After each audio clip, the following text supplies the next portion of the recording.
Hello, welcome to Snarktown. Here I'll be reading from my novels. This is the first one I'm going to be sharing with you. It's Underwood, Scotch, and Rye. And I got to tell you, if you're looking for a good bit of entertainment, this is kind of a snarky satire. Our main protagonist, Arthur Byrne, is a professor who's lost his way, and he's not quite sure he wants to find the writing muse again. He's got a lot of issues. This is a guy who's sort of an anti-hero, and I think you'll find, at least the people who have read my book and told me what they like, you should enjoy the snarky comments. So this is actually my second take for this chapter. I would mention that if you do enjoy this book, every day a new chapter comes out at noon. Now, I'm redoing chapter 1. There's already up through chapter 11 out, so I will put those in the description so that you can find them if you want to continue listening. But for now, for those of you who are new, let's get started. Chapter 1. Monday, a few minutes after noon, he knocked on the imported mahogany door. The secretary, with her practiced tone of disapproval, had announced his arrival. He walked in and found the president of Beckerston College sharing a cigar with the dean of liberal arts. He looked at the dean and the president, gave a mocking bow, and said, "I was summoned by your excellency."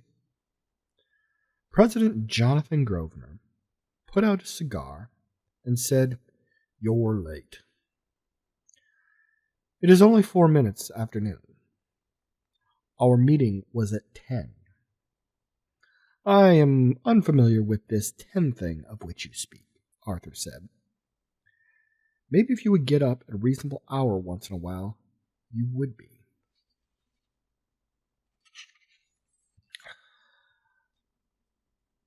Arthur sighed. "I'll have you know, I arose well before noon to make the trek to your hollowed tower." Dean Mary Shingle put her cigar down and said, "You live on campus. It is a 10-minute walk, and you didn't even bother to shave." "I didn't realize it was a formal gathering, Your Grace," Arthur replied. The president took a seat behind his desk. Mary pointed to a chair and said, "The reason we've called you in today is we're going to need you to take on an additional class. I'm far too busy with my novel, and, as I've told you before, I'll not teach the lowly freshmen their English." She looked at the president.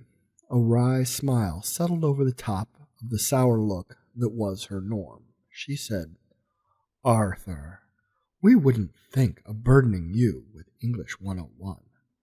A much more exciting opportunity awaits you. You're being given SMS 301.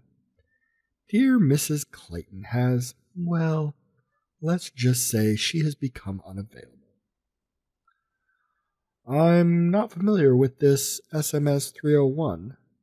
But I know that Mrs. Clayton has run off to Belize with that knobby-kneed buffoon from the history department, Doogie Howser."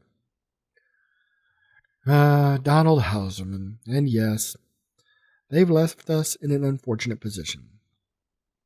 We have just over 100 bright-eyed students, many of whom have parents who are very generous and expect the class to be offered. We can hardly disappoint them, can we?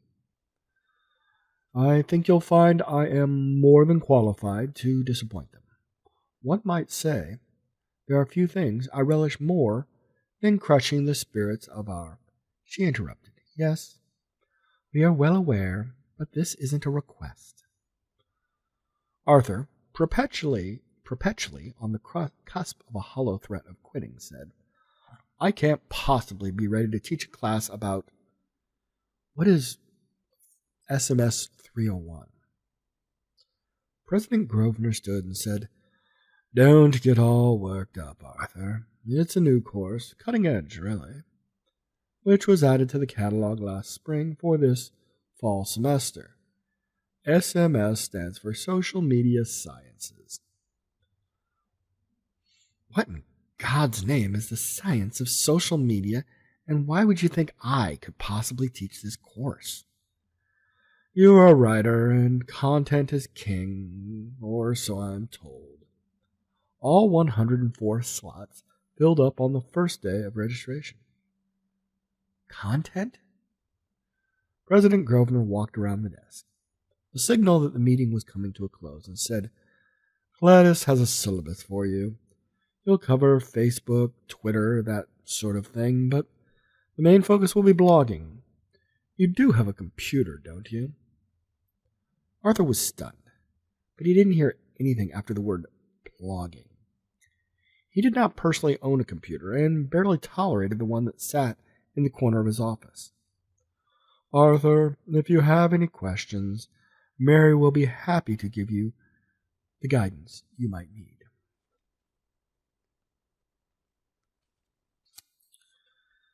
Mary sneered and said, "It would be my pleasure to help in any way I can." The "piss off, you arrogant Luddite, you're on your own" was implied. Arthur found his legs and stood. "Blogging? You want me to teach about blogging? I'd sooner be trampled by a wandering herd of pachyderms or teach sex education to a wondering pack of teenage boys than wade into the great unwashed masses that pour out their failed ambitions on the—" He paused to affix disgust firmly to his face and continued, "the Internet." "You'll be fine," President Grosvenor said, patting him on the back. Without looking back, he said, "I know this is your doing, Mary, and you will rue the day that you brought this to my door." Mary said, "Have a lovely day, Arthur. Your first class is on Wednesday at Peterson Lecture Hall, 8 a.m. And that's the first chapter of my satire, Underwood, Scotch, and Rye. If you made it this far, I would appreciate a like. I would really appreciate a comment, as they make me happy. This is a book that I'm a full-time author. I make my living writing novels, and this is a new experience for me speaking to potential listeners. It's just something, you know what? All the cool kids are doing the YouTube. So maybe there's folks out there that would like to watch an author read about his book. Maybe not. We'll see. But if you do like the book, and you want to go on to chapter 2, like I said, I will put the link down in the description so it's easy for you to find. That's all for today. Thank you for coming to Snarktown. Have a good evening.